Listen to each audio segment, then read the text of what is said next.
Baik, Assalamualaikum warahmatullahi wabarakatuh dan selamat sejahtera kepada semua murid-murid tahun 6 yang cikgu sayangi sekalian. Pada hari ini, cikgu akan mengajar tajuk Meraihkan Tetamu, unit 21 dalam buku teks Bahasa Melayu tahun 6 halaman 120. Okey. Hari ini kita akan belajar tajuk Meraihkan Tetamu pada buku teks halaman 120 pada unit 21 Indahnya Budaya Kita. Baiklah.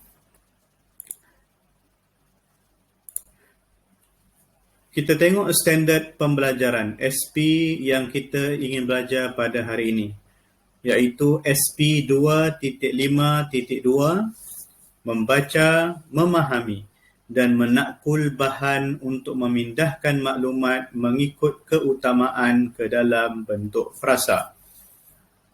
Itu SP kita pada hari ini. Kemudian kita tengok objektif pembelajaran, OP. Yang pertama, membaca dan menjelaskan 5 maklumat tersurat dan tersirat mengenai meraihkan tetamu untuk memindahkan maklumat tersebut mengikut keutamaan ke dalam bentuk prosa. Objektif yang kedua, mencatat 5 maklumat tersurat dan tersirat mengenai meraihkan tetamu dalam bentuk grafik. Okey, itu objektif kita pada hari ini.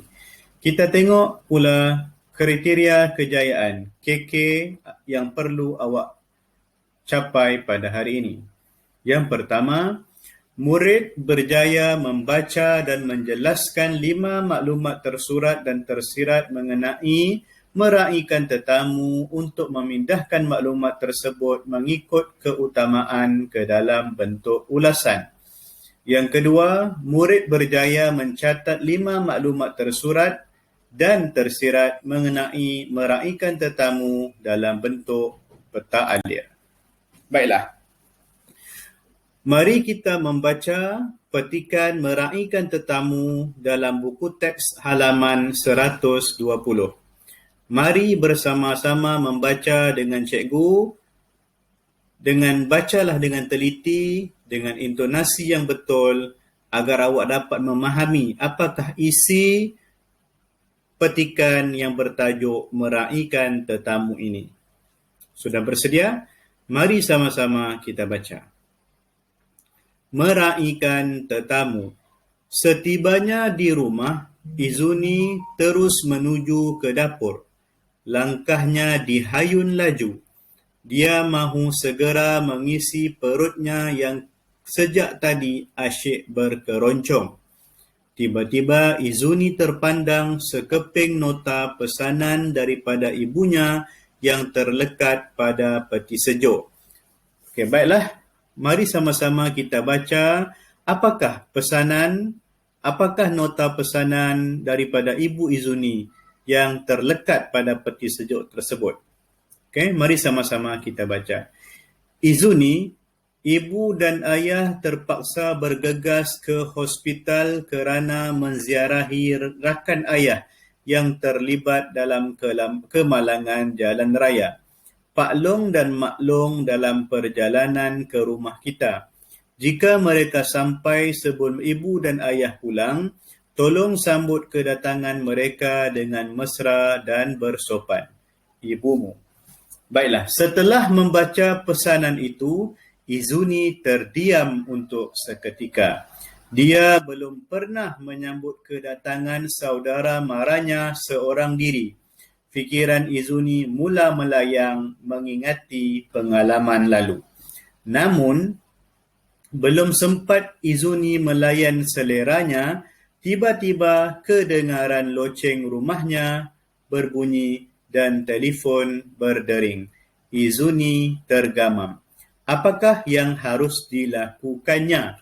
Baiklah, berdasarkan petikan ini, Izuni tinggal seorang diri di rumah kerana ayah dan ibunya menziarahi rakan ayah Izuni yang terlibat dalam kemalangan.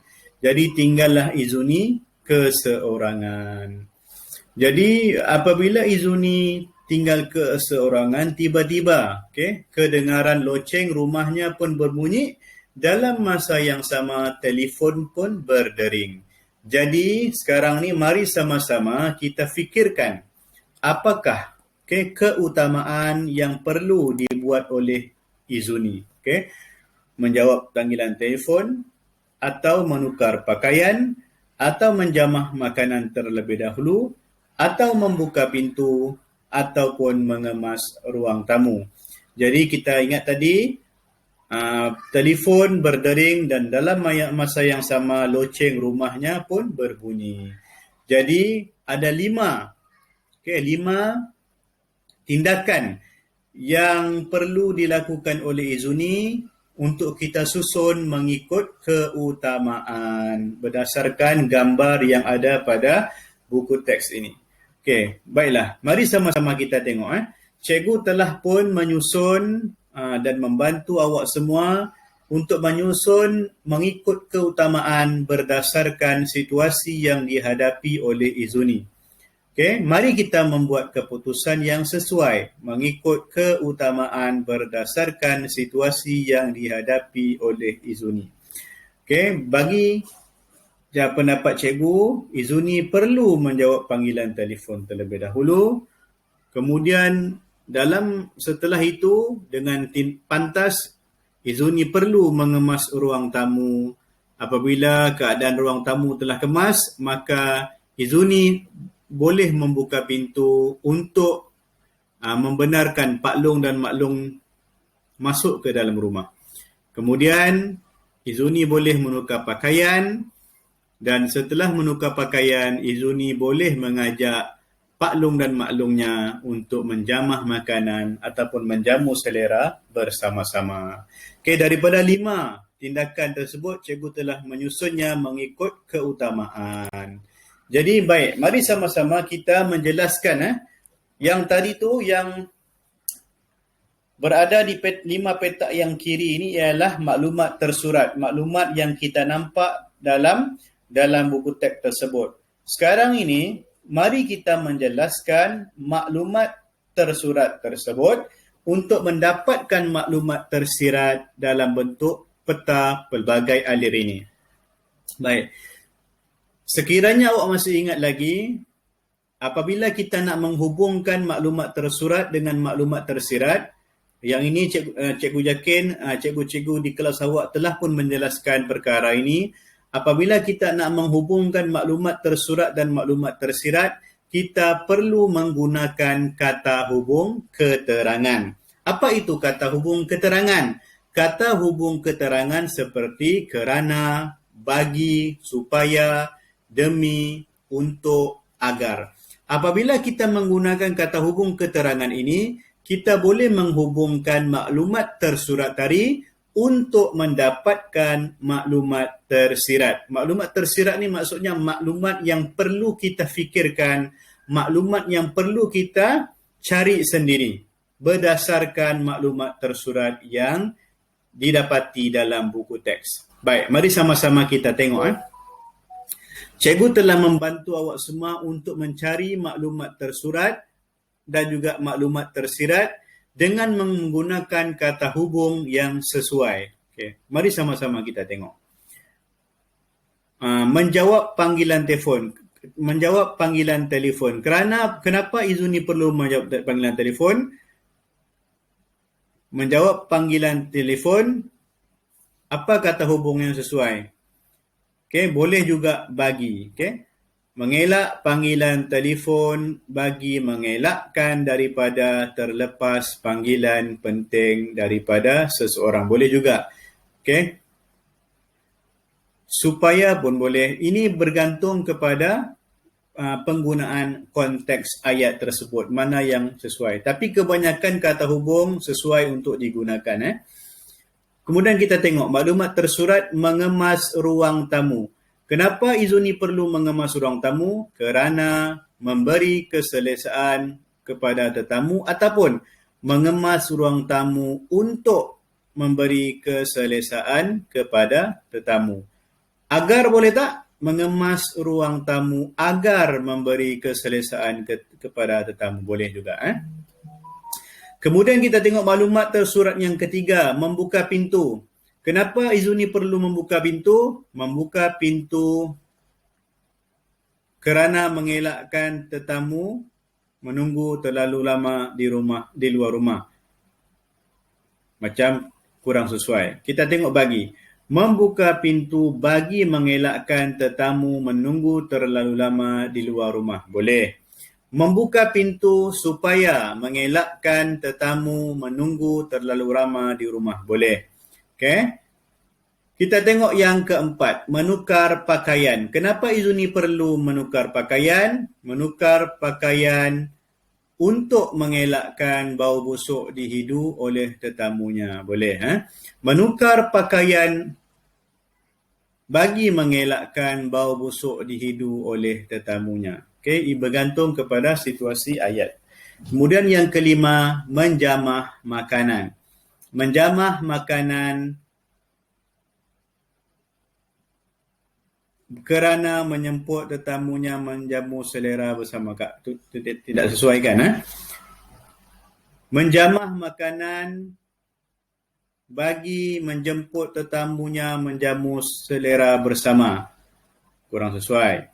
Menjamah makanan, okay, apa yang awak fikirkan? Sama ada kita nak guna kerana, bagi, supaya, demi, untuk, ataupun agar. Okay, kalau kata hubung keterangan yang berada di sini tidak sesuai, boleh juga awak menggunakan kata hubung yang awak tahu. Okay, baik. Kita tengok tugasan yang perlu awak buat pada hari ini.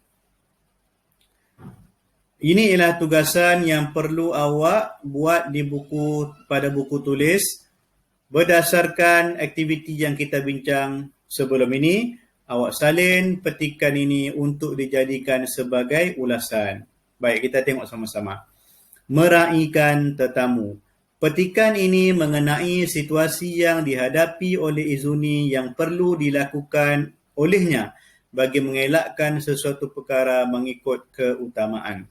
Arahan dia, tuliskan sebuah ulasan mengenai meraihkan tetamu. Sila rujuk slide yang sebelum ini. Okay? Rujuk slide ini. Okay? Cuma di bawah ni menjamah makanan ni tadi perlu awak fikirkan kata hubung yang sesuai bagi menyambungkan ataupun menghubungkan menjamah makanan dengan menjemput tetamunya menjamu selera bersama. Yang itu perlu awak fikirkan kata hubung yang sesuai. Baik, awak salin semula petikan ini dan kemudian awak boleh salin semula dalam buku penulisan awak ataupun buku tulis awak dan lengkapkan jawapan ini berdasarkan apa yang telah kita bincangkan pada paparan slide ini. Jadi awak salin antara perkara utama yang perlu dilakukannya ialah dia perlu menjawab panggilan telefon. Okay, dia sudah pun bagi kata hubung bagi di sini. Okay, bagi apa? Kenapa kita perlu mengajak telefon? Jawapannya ada dekat paparan slide sebelum ini. Selepas itu, dia hendaklah tempat kosong supaya apa? Kemudian, dia mestilah apa agar apa? Okay, cuba awak cari jawapan. Senang saja kita telah pun bincangkan pada paparan slide ini. Okay, kemudian seterusnya, okay, Izuni apa? Bagi tempat kosong. Akhir sekali dia apa? Okay, kalau tengok sini akhir sekali dia sebenarnya dia menjamah makanan kan. Jadi tetapi kata hubung yang ditunjukkan di sini dia untuk. Jadi cikgu beri pilihan kepada awak sama ada awak nak menggunakan untuk ini ataupun awak nak menggunakan kata hubung yang sesuai bagi awak menghubungkan antara menjamah makanan dengan menjemput tetamunya menjamu selera bersama. Jadi cikgu harapkan kebijaksanaan awak untuk menjawab petikan ini. Arahan dia awak salin petikan ini, kemudian awak lengkapkan jawapan berdasarkan daripada paparan slide sebelum ini yang kita bincangkan bersama-sama. Jadi, itu saja pengajaran dan pembelajaran kita pada hari ini.